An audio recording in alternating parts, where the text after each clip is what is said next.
30 years after the killing of Stehpen Lawrence, the pain still endures for his father. 30 years of my life gone. You know, my life been turned upside down by somebody I don't know. Lawrence was killed in a racist attack by a group of white teenagers at a London bus stop in 1993. But it took nearly 2 decades for 2 of his attackers to be convicted and sentenced. The institutional racism blamed for the delayed justice remains unaddressed. First documented in an official report commissioned after Lawrence's death in 1999, and then again this year in the Casey Review, saying the police have a culture of denial.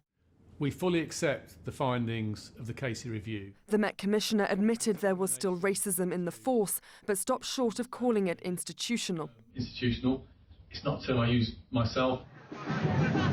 This racism takes on many forms, including the lack of police accountability for the deaths of black men and people of colour. These are the 4 officers that are there. 15 years ago, Marcia Rigg lost her brother Sean after he was pinned down in a police arrest while experiencing a mental health crisis. He died of cardiac arrest after he was restrained in a prone position for approximately 8 minutes, according to the findings of an inquest jury. So that's the restraint, you see? There's 4 officers face down in grass with excessive force to his neck. He could not breathe. 5 police officers were cleared of gross misconduct, despite the findings of an inquest jury, which said police had used an unnecessary level of restraint, which more than minimally contributed to Rigg's death. The statistics showing racism in British policing are alarming. A recent report by the charity Inquest found that black people are 7 times more likely to die by police restraint than their white counterparts. Rigg was restrained in a similar way as George Floyd, whose death at the hands of US officers sparked a global protest movement against police brutality in 2020.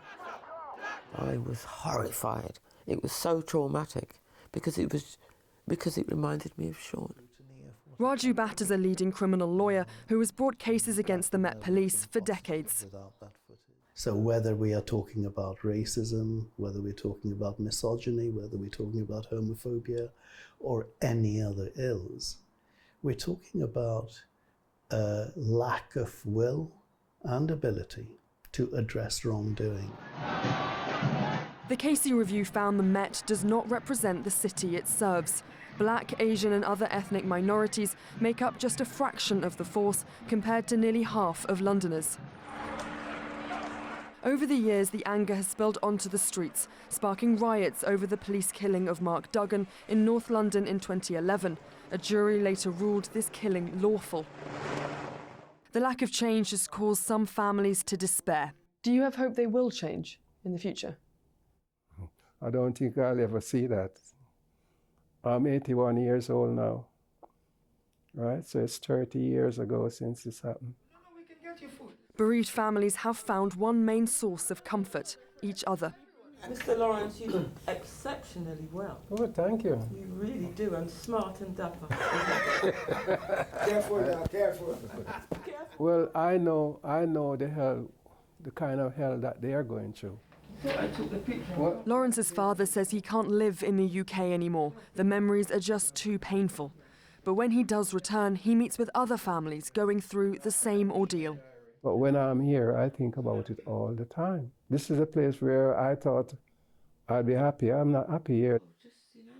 Every time you hear about another death, it's like you relive it again. So it just doesn't go away. Yet their only hope for justice is to keep the cases alive. Katie Polglase, CNN, London.